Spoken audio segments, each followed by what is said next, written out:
हाल ही में मृगराज गौतम उर्फ रिपू बनाम यूपी राज्य और अन्य के मामले में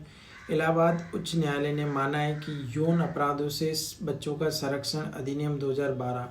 यानी पोक्सो एक्ट का उद्देश्य किशोरों के बीच सहमति से बने शारीरिक संबंधों को अपराध बनाना नहीं था।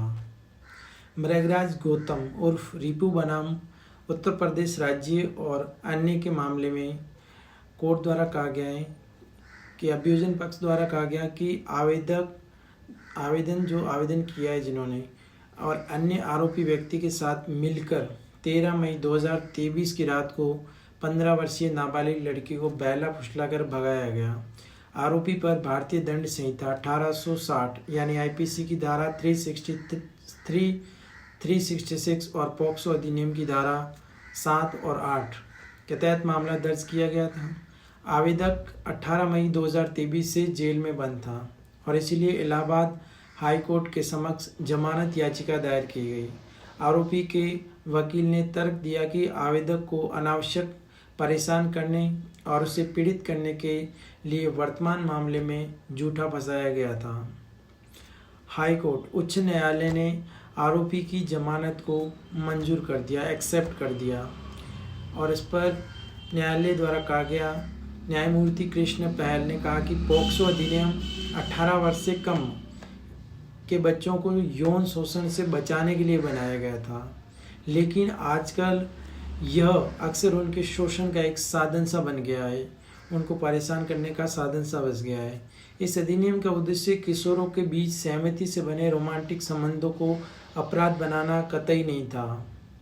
लेकिन न्यायालय ने यह भी कहा कि जमानत देते समय न्यायालय को प्रेम से उत्पन्न यानी लव से उत्पन्न हुए संबंध रिलेशन के तथ्य पर विचार करना चाहिए, क्योंकि यदि पीड़िता के बयान को नज़रअंदाज कर दिया जाए, उसे लेट गो कर दिया जाए तो आरोपी को जेल में डालकर पीड़ित होने के लिए छोड़ दिया गया तो ये न्याय की विफलता होगी। इसमें शामिल कानूनी प्रावधान यानी पोक्सो अधिनियम 2012,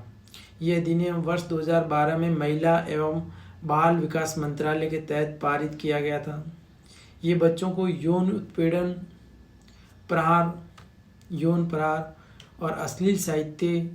सहित अपराधों से बचाने के लिए बनाया गया था। ये व्यापक कानून है, एक तरह से वाइड कानून है, ये लॉ है, लेकिन ये लैंगिक रूप से तटस्थ अधिनियम भी है और बच्चों के कल्याण और सर्वोपरि महत्व का विषय मानता है। ये ऐसे अपराधों और संबंधित मामलों और घटनाओं की सुनवाई के लिए विशेष न्यायालय की स्थापना का प्रावधान भी करता है। इस एक्ट यानी पोक्सो एक्ट में पोक्सो संशोधन अधिनियम 2019 द्वारा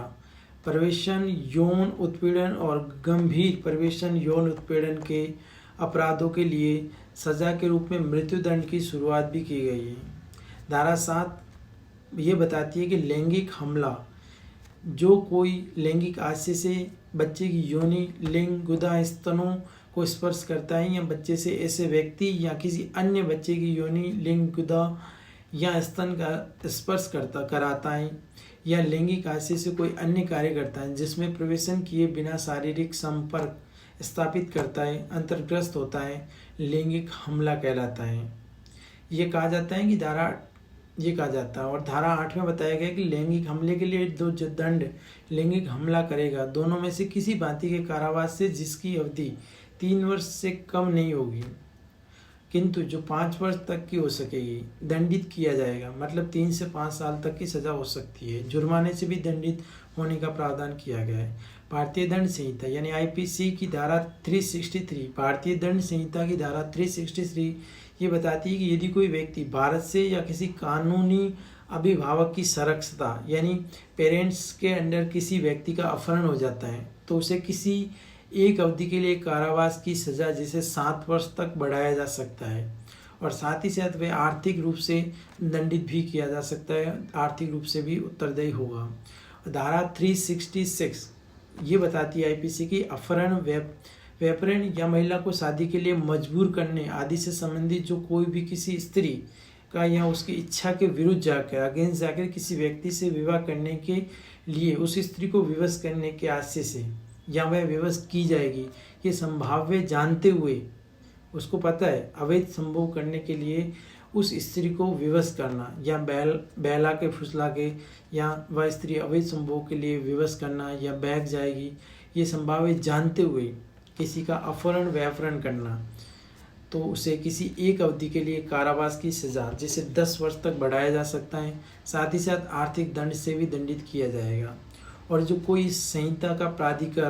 प्राधिकरण के दुरुपयोग का मजबूर किसी भी विधि में परिभाषित आपराधिक धमकियों के माध्यम से किसी स्त्री को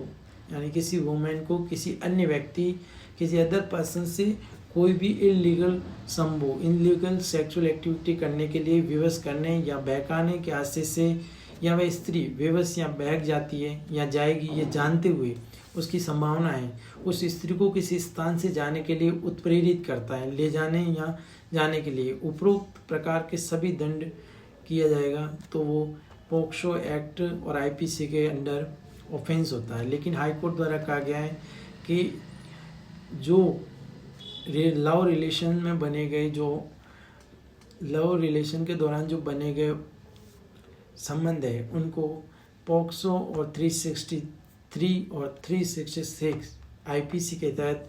नहीं माना जाएगा।